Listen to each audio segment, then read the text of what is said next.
Da schau her, was ich da hab. Ja, was ist denn jetzt das? Wir wollten doch eine Diät machen. Ja, macht man ja auch. Und zwar eine Leberkastdiät. Eine Leberkastdiät. Das habe ich auch noch nie gehört. Naja, weil es halt noch nie einer gemacht hat.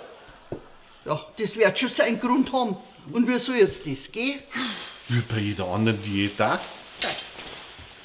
Wir essen jetzt einfach so viel Leberkäse, bis wir keinen mehr sehen können. Und dann nehmen wir von ganz allein ab. Also, besonders wissenschaftlich fundiert hört sich das aber nicht okay.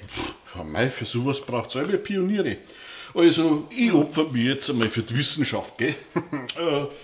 1,5 Stunden bei 160 Grad müsste gelangen, oder?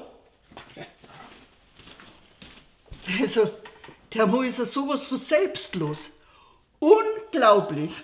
Jetzt wäre bald daherkommen, dass wir Weißbier-Diät machen.